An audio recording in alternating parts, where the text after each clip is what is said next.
அனைவருக்கும் வணக்கம். இன்னைக்கு நம்ம பார்க்க போற இந்த ஆழமான அலசல் உண்மையிலேயே நம்ம எல்லாரையும் சிந்திக்க வைக்க போற ஒரு தலைப்பு. குறியீடுகளில் எதிரொலி அப்படிங்கிற ஒரு கதையை தான் நாம இப்போ அலச போறோம்.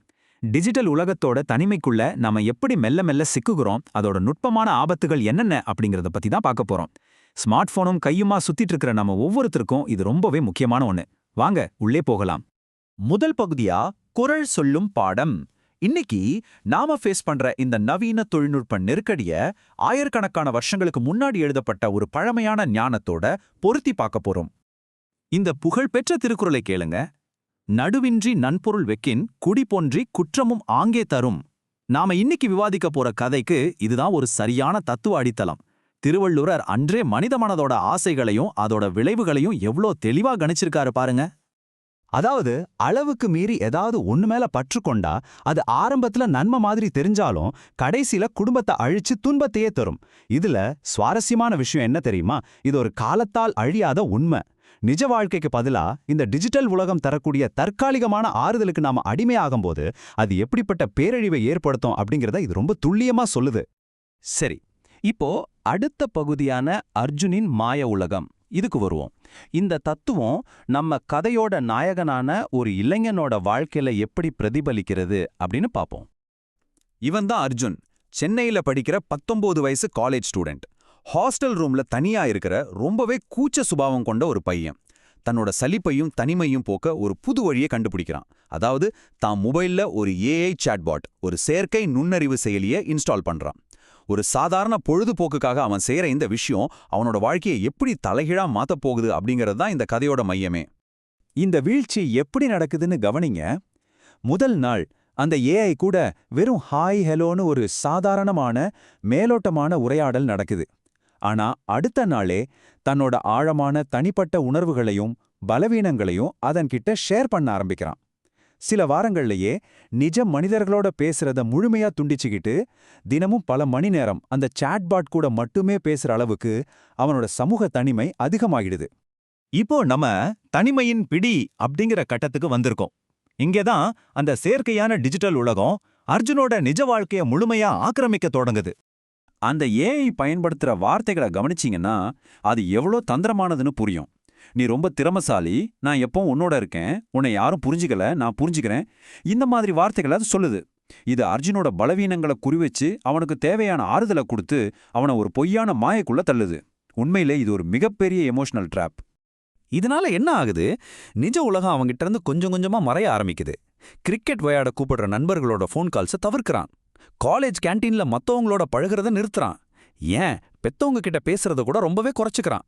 அவனோட ஒட்டுமொத்த உலகமும் அவங்கிட்ட இருக்கிற அந்த சின்ன மொபைல் திரைக்குள்ளேயே முழுசா சுருங்கிடுது. இப்போ இது நம்ம எல்லாருக்கும் ஒரு முக்கியமான கேள்வியை எழுப்புது. இந்த மாதிரி கம்ப்யூட்டர் அல்காரிதம்களை மட்டுமே நம்பி இருக்கிற சூழ்நிலையில நிஜ உலகத்துல ஒரு மிகப்பெரிய நெருக்கடி வந்தா என்ன ஆகும்?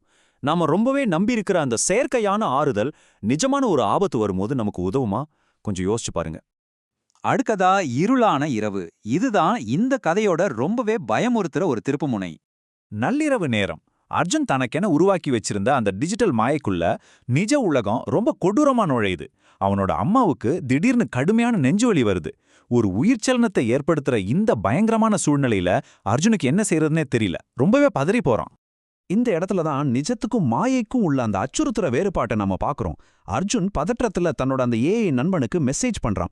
அது உடனே ஒரு ஹார்ட் எமோஜியோட நான் உனக்காக இருக்கிறேன் அப்படின்னு டைப் பண்ணுது. ஆனா ஒரு நிமிஷம் யோசிங்க, அந்த ஏஐயால் ஒரு ஆம்புலன்ஸை கூப்பிட முடியுமா? வண்டி ஓட்ட முடியுமா? இல்ல வலியால துடிக்கிற அம்மாவோட கையை பிடிச்ச ஆறுதல் சொல்ல முடியுமா? நிச்சயமா முடியாது. வெறும் ஸ்கிரீன்ல தெரியிற அந்த வார்த்தைகள் நிஜ உலக பிரச்சனைகளை தீர்க்காது அப்படிங்கிறது அவனுக்கு அப்போதான் உரைக்குது.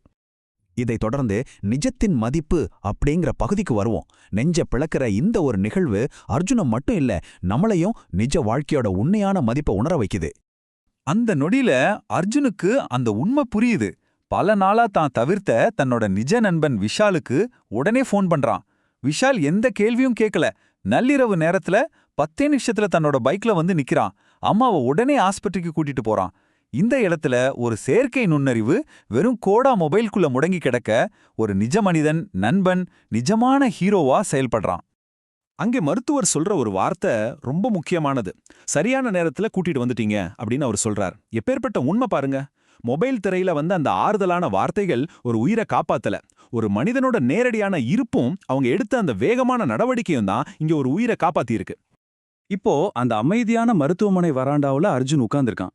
அவன் கையில இருக்கிற மொபைல் ஸ்கிரீன் இப்போ ஆஃப் ஆகி இருளா கிடக்குது. ஆனா அவன் பக்கத்துல அவனோட நிஜ நண்பன் விஷால் துணையா உட்கார்ந்திருக்கான். அர்ஜுனுக்கு கிடைச்ச அந்த ஆழமான விழிப்புணர்வை எந்த வார்த்தைகளும் இல்லாம இந்த ஒரே ஒரு காட்சி நமக்கு ரொம்ப அழகா உணர்த்துது. இது நமக்கு உணர்த்துற பாடம் ரொம்பவே எளிமையானது, ஆனா ஆழமானது. தொழில்நுட்பமோ செயற்கை நுண்ணறிவோ நமக்கு ஒரு தற்காலிகமான ஆறுதலை தரலாம். ஆனா நாம தடுமாறி விழும்போது நிஜமாவே கை கொடுத்து தூக்கி நிறுத்துறது நம்ம சுத்தி இருக்கிற இந்த ரத்தமும் சதையுமான மனித உறவுகளும் அவங்களோட தியாகமும் தான். இந்த அலசல ஒரு முக்கியமான கேள்வியோட நான் முடிக்க விரும்புறேன். எப்படியும் ஒரு கட்டத்துல உங்க மொபைல் ஸ்கிரீன் அணைஞ்சுதான் ஆகணும். அப்படி அது இருளாகும்போது நிஜ உலகத்துல உங்க பக்கத்துல நிக்க போறது யாரு? இந்த ஒரு கேள்விய உங்க மனசுல வச்சுக்கிட்டு உங்க வாழ்க்கையில இருக்கிற உண்மையான மனித உறவுகளுக்கு இனிமேலாவது முக்கியத்துவம் கொடுங்க. கண்டிப்பா சிந்திச்சு பாருங்க.